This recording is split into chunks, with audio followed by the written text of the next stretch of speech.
What's up, creature designers? Welcome to another creature design tutorial. This time we're doing a bird-like monster head. As usual, I start by sketching an idea using rough lines, trying to get down the gist of what I've got in my head. I've got no idea what the final design is going to look like, but I'm kind of aiming for a beaked creature that has some kind of scales. It's a head, trying to come up with some kind of original design. The fins or large scale plates that are on the back of the head, I've done them recently, so I guess they were kind of in the back of my mind whilst doing this.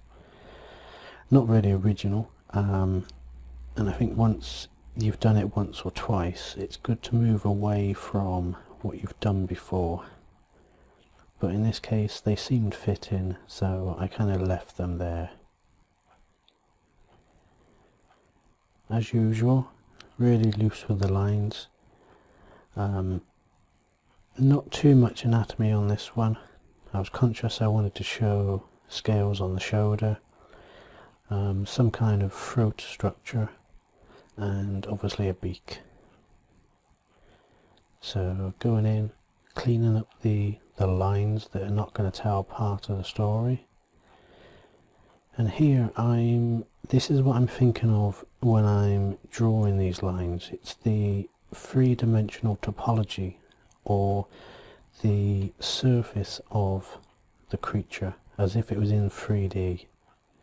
So you can see the lines are bending over the high points of the forms, and they curve where the form dips in. So there we go. Moving on to strengthening the design at this point, tidying up the lines, removing the bits which don't apply, and just reinforcing what I want to keep.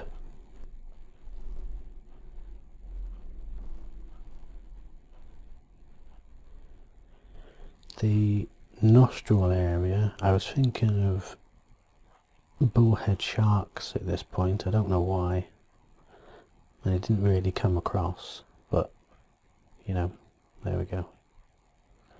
So I'm reasonably happy with the design at this point. Duplicate, enlarge, make a selection, create my initial flat. This I use for selections later on, and I use it for giving myself an initial tone to work with. As usual, soft round brush, laying in the first round of darks.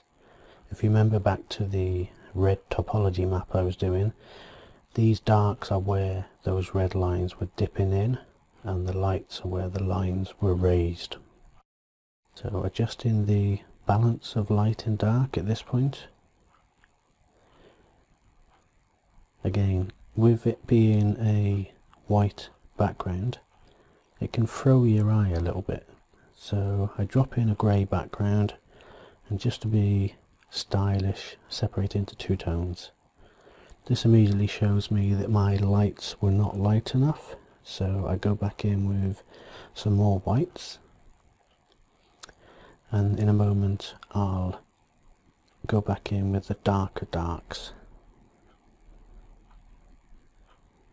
So I try to incorporate a few cast shadows here to describe the form, especially on the top of the shoulder. The fins or sails on top of the head, they're also casting shadows on the one below. So dropping in a gradient light at this point, using clipping masks to clip it to the base layer that I established.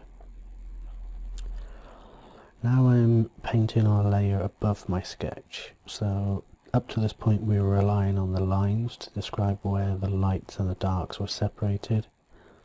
Now we're going in with tones, painting over the lines and up to the edges.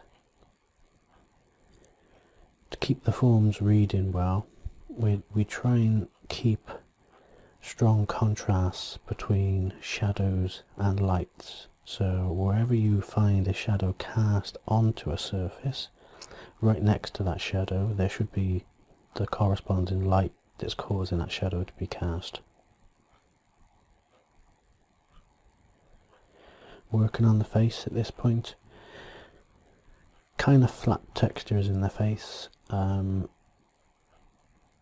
I was thinking of putting small feathers, but they didn't really read too well, so I kept with kind of a smooth skin, a bit like you would find on a chicken's face. Although I'm not sure how many chickens quite look like this. Working on the scales on the shoulder. As the scales around the form of the shoulder, you should be conscious of making them smaller, and where they face the viewer, make them larger. This accentuates the three-dimensionality. Just drawing in some fur towards the bottom of the creature.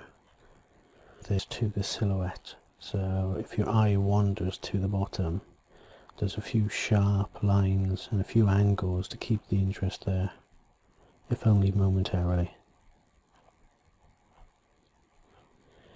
So still working on the darkest darks and pushing them into the recesses. So wherever there's a fold of skin or a shadow being cast, that's going to be the darkest darks. To make those pop a little, use a lighter light right next to them. So continue blending, again trying to get rid of the lines from the inside of the silhouette and trying to separate the forms by using shades of grey. Any plane that is in direct sunlight would be lighter. Any plane that is perpendicular to light is a middle grey, and any plane that's facing away from the light gets the darker dark.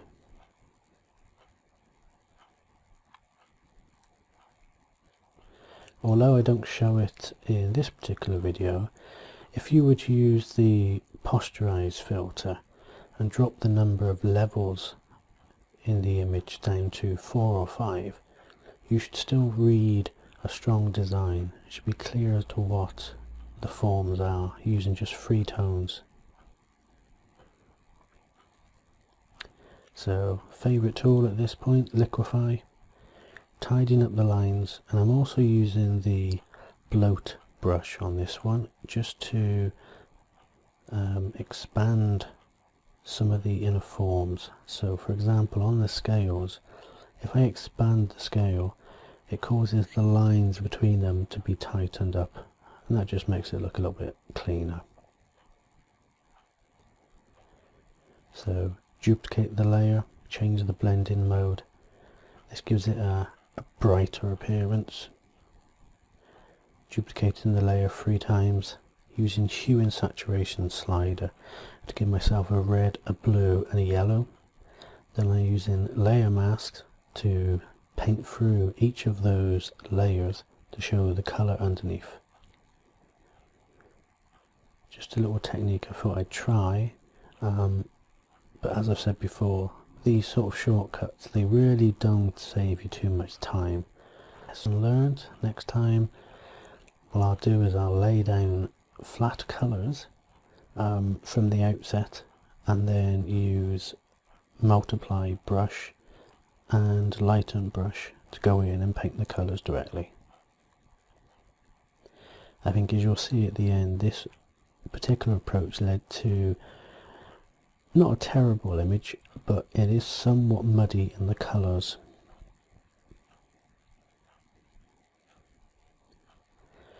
So just going in at this point, trying to separate the inner forms, again by using light and shade.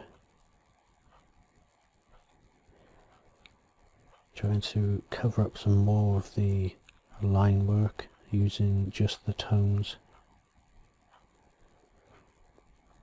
And I wasn't really sure how to end the end of the throat, so I kind of just left it blending in value.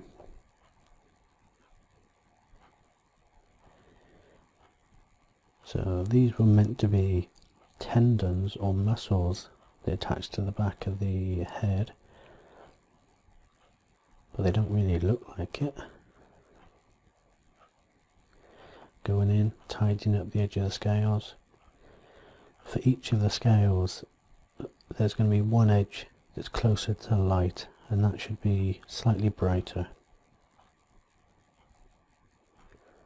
Cleaning up the fur.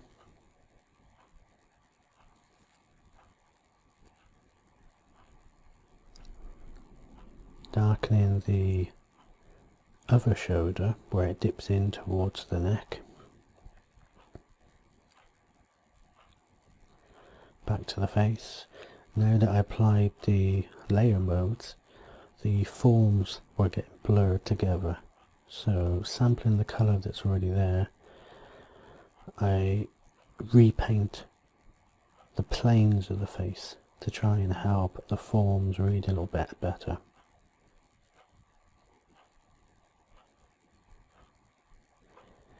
So the beak has a kind of ridge that runs across the top of the head, but this was too sharp a transition, so adding that light and dark ridge to the side of it allows the form to look like it's blending into the bridge of what would be the nose.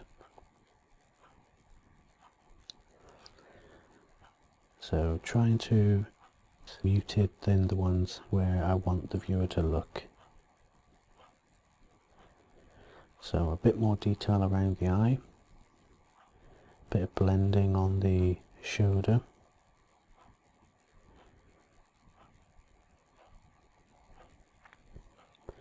Clean up at this point to give your image a sharp appearance. You should go round the outside with a hard edge eraser and erase back in, so if you're using black lines they're cut quite thin, so when you're zoomed out they're not the emphasis of the drawing. Also, by giving the image a sharp edge, you can use a selection mask like I do in a moment to add a rim light by painting over the edge, and it will only cover the edge of the image. Changing the blend mode of that rim light, it was too bright. Adding a couple of gradients on overlay mode just to affect the colours that are beneath, so it's not quite so green. Changing the overall colour to slightly more red. Adjusting the brightness so the light is on the forehead, giving focus to the top of the head.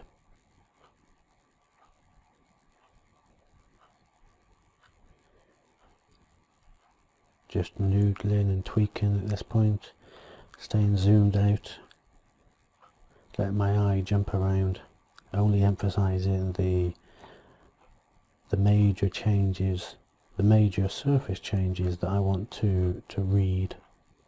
So when I zoom out, those larger changes still read as form changes. So here we go, final image. Hope you enjoyed. Rate, comment and subscribe. Thanks very much.